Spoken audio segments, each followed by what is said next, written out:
Senhor esteja convosco. Está no meio de nós. Proclamação do Evangelho de Jesus Cristo segundo Lucas. Glória a vós, Senhor. O Senhor esteja na minha mente, nos meus lábios e no meu coração, para que com dignidade eu possa anunciar a sua santa palavra. Naquele tempo, Jesus atravessava cidades e povoados, ensinando e prosseguindo o caminho para Jerusalém. Alguém lhe perguntou: Senhor, é verdade que são poucos os que se salvam? Jesus respondeu: fazei todo o esforço possível para entrar pela porta estreita, porque eu vos digo que muitos tentarão entrar e não conseguirão. Uma vez que o dono da casa se levantar e fechar a porta, vós, do lado de fora, começareis a bater, dizendo: Senhor, abre-nos a porta. E ele responderá: não sei de opções. Então começareis a dizer: nós comemos e bebemos diante de ti, e tu ensinaste em nossas praças. Ele, porém, responderá: não sei de opções. Afastai-vos de mim, todos vós que praticais a injustiça. Ali haverá choro e ranger de dentes, quando virdes Abraão, Isaque e Jacó, junto com todos os profetas do reino de Deus, e vós, porém, serdes lançados fora. Virão homens do Oriente, do Ocidente, do Norte e do Sul, e tomarão lugar à mesa no reino de Deus. E assim, há últimos que serão primeiros e primeiros que serão últimos. Palavra da salvação. Glória a vós, Senhor.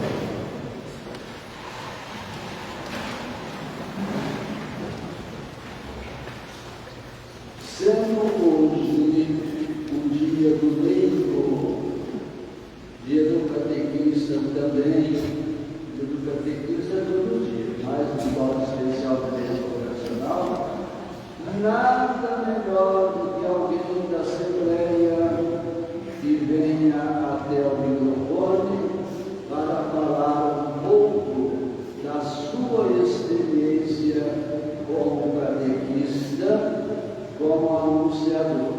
Então eu vou chamar o Gustavo. O Gustavo é do Santuário de Nossas Senhora Jesus de Braga e bastante amigo do Padre. Acho que só um amigo, né? Não vou ficar assim. Não tem. Então, eu o convidei para que ele pudesse falar para nós nesse domingo.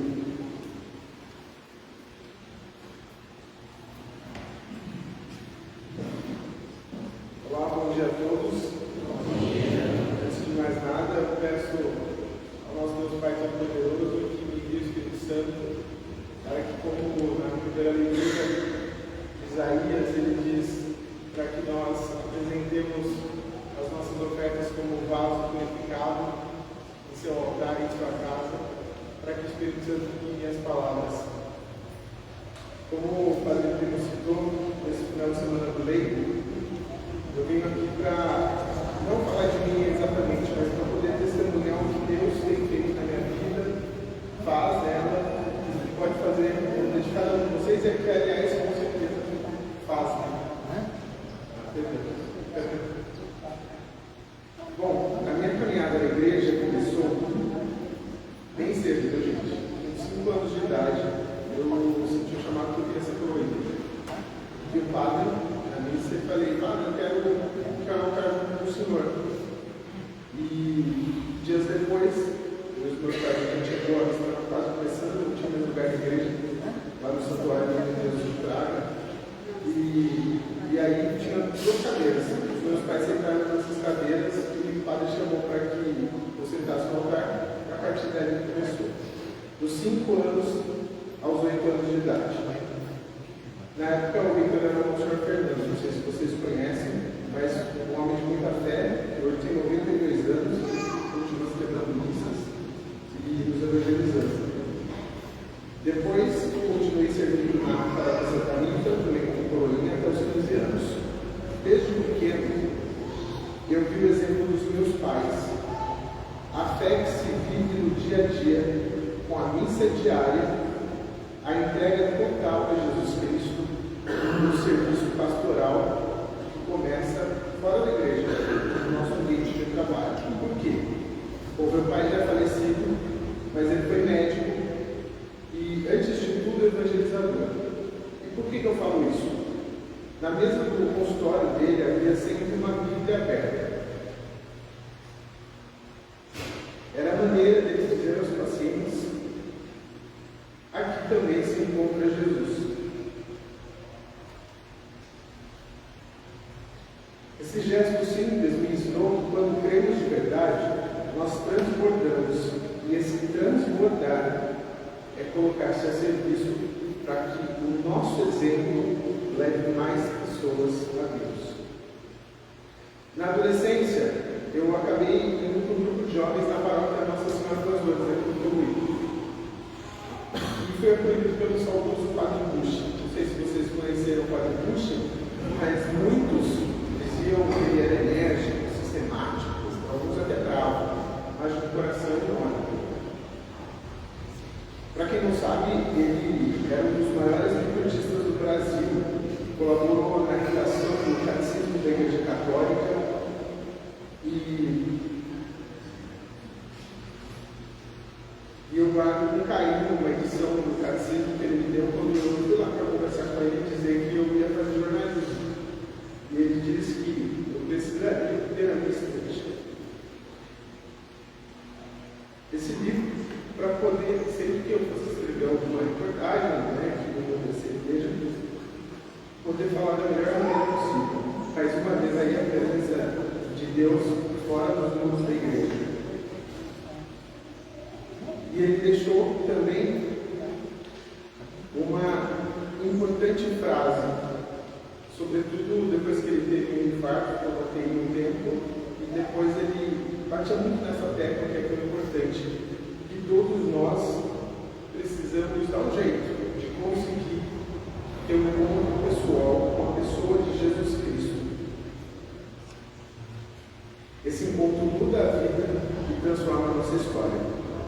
Bom, naquela época, sem saber o que era pastoral de comunicação, eu tive que entender, né? Eu fui descobrindo que a vocação é um chamado para a comunicação.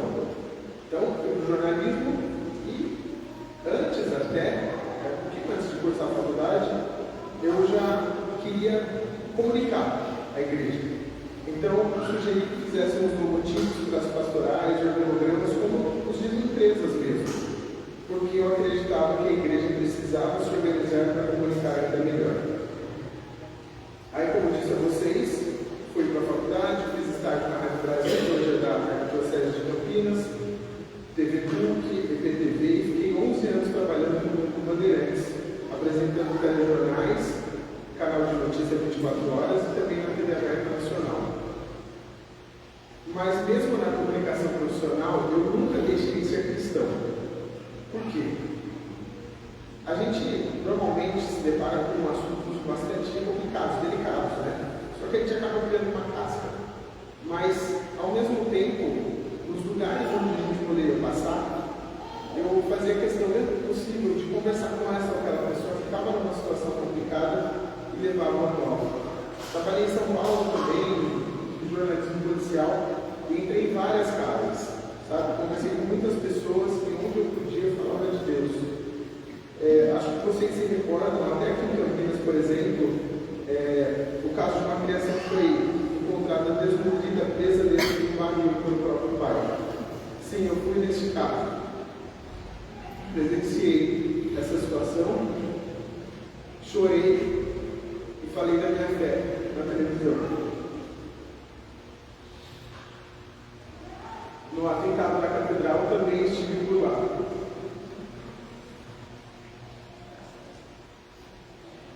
E apresentando o jornal, uma situação que eu nunca presenciei enquanto telespectador, eu nunca vi um apresentador chorar na TV. E isso aconteceu comigo. Quando recebemos o primeiro avião da FAB, que repatriou os brasileiros que estavam no Oriente Médio, logo no início da guerra na Ucrânia. E quando esse avião pousou e os primeiros brasileiros desceram da aeronave, eu comecei a chorar. Até porque a gente sabe de uma das motivações da guerra, uma das principais, que tem a ver com religiosidade. Enquanto Jesus era bom, era simples. E dias depois eu acabei ganhando um texto que veio da Terra Santa, em Jerusalém, de mulheres que fazem manualmente esse terço para ter subsistência, para ganhar um bocado de tudo que eles conseguir sobreviver. Eu trabalhei aqui em Campinas e em São Paulo, só que chega um momento que, na minha vida, que eu penso que a fé basta e eu não preciso da igreja. E eu me afasto dele. Me afasto da Eucaristia.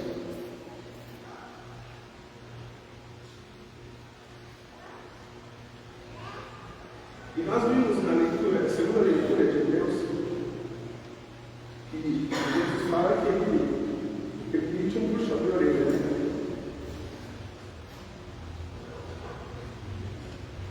Pois é, quanto mais nos doamos a Deus, mais o demônio nos tenta, ele provoca, ele tenta nos derrubar e nos destruir, causando até aquela falsa sensação de que somos suficientes e não precisamos.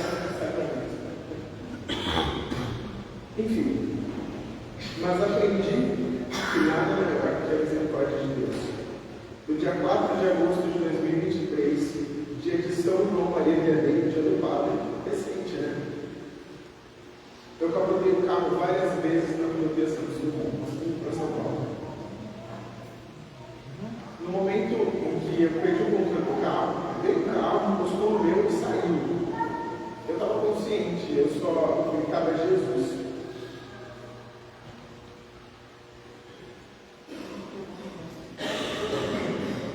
Gritava Jesus, Jesus, e pensava. Bom, depois que o carro capotou, o carro parou com o teto virado para a faixa de rolamento da esquerda. Ali, vocês sabem, né? Conhece esse monte de acostamento. E eu pensava, meu Deus, eu sobrevivi até aqui, agora o carro vai me esmagar.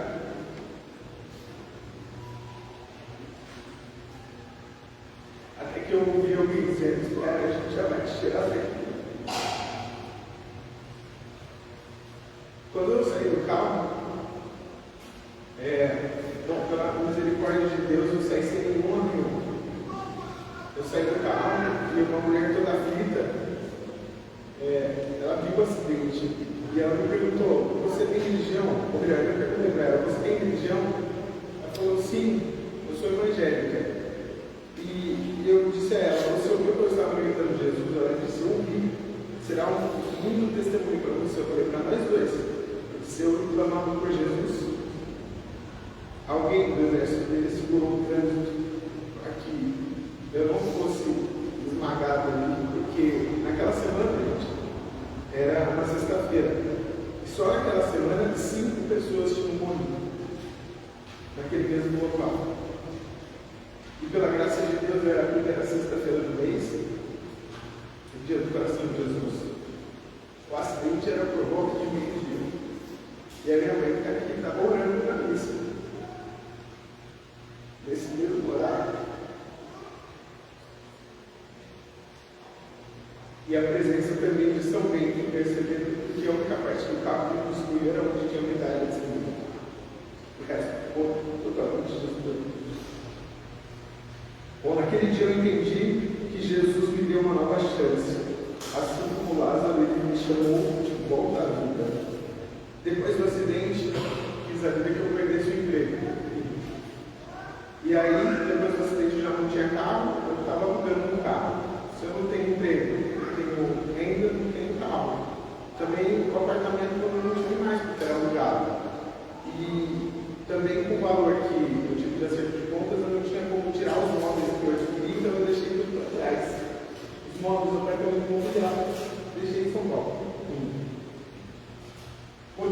sobra para talvez me revoltar. Mas não. Voltei para casa da minha mãe como um filho pródigo e ela me aceitou, perdoou e eu voltei para a igreja.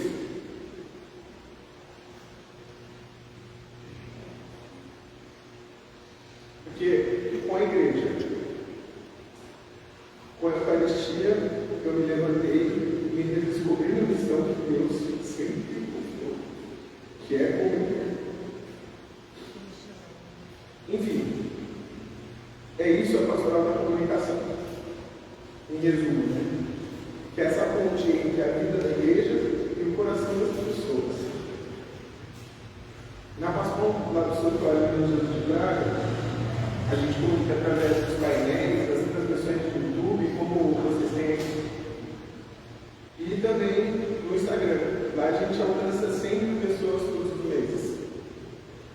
E olha só quantas pessoas que estão nas UTIs, em casa sozinhas, afastadas da igreja, que podem ser alcançadas por uma palavra daqui. Santa Clara, para quem não sabe, é a padroeira da televisão e das comunicações. Por quê? Desde o século XIII, mesmo enferma, ela pôde assistir à distância à missa de Natal projetada em sua parede, como se fosse uma transmissão. Milagre, né? Que hoje, quando nós pegamos as pedras e abrimos as nossas redes sociais, continuamos esse milagre de levar a Evangelho além do tempo. Hoje, graças a Deus, eu tenho uma agência de comunicação e mais da metade dos meus clientes são ligados à evangelização. Isso não é coincidência, é missão. E eu só posso dizer como Maria: a minha alma engrandece o Senhor porque olhou pela pequenez do seu servo. Meus irmãos e minhas irmãs, no dia do leigo eu deixo esse apelo a vocês. Cada um de nós tem uma missão. Por mais que a gente ache que não, que é coisa de padre, que é coisa de irmã, que não é pra gente, é assim. Cada um tem uma missão. A minha é comunicar. Mas tem gente que tem dom para ensinar, cantar, rezar, acolher, servir. Todos nós somos chamados a colocar os nossos dons a serviço de Deus. Se Deus me permitiu sobreviver àquele acidente sem nenhum arranhão, é porque Ele tem pressa, Ele tem planos. E eu quero gastar a minha vida para que o Evangelho seja anunciado. Que possamos juntos, como leigos, ser igreja viva e comunicadora, e que a nossa vida seja a maior mensagem. Muito obrigado. Que o menino Jesus de Praga, com a intercessão de Santa Clara, São Bento e também São Benedito, os abençoe e os guarde sempre. Nunca deixem de orar, jejuar, rezem rosário, missa diária dentro do possível e Eucaristia sempre. Como o próprio Padre Primo falou ontem, o mesmo de tudo isso, sejam instrumentos na mão de Deus. Não tem. Obrigado.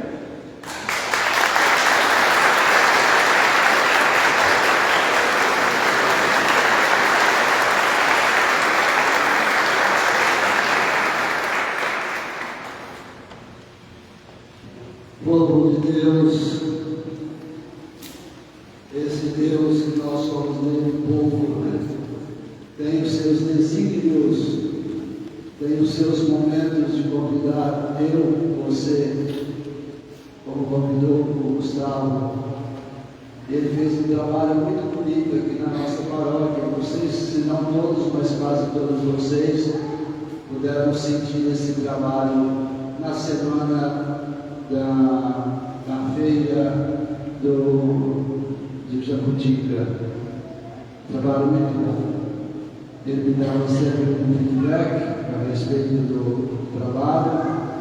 Mais de 4.000 pessoas curtiram esse trabalho, curtiram o trabalho que ele fez. Gustavo, a casa aqui é sua, onde você precisar e quiser, ela está à disposição, tá bom? Obrigado, Cecilinha. Obrigado, Cecilinha, mãe do Gustavo. Acompanha sempre, né? Seja com a oração, conforme o Pedro disse, seja com o próprio ofício. Deus te pague.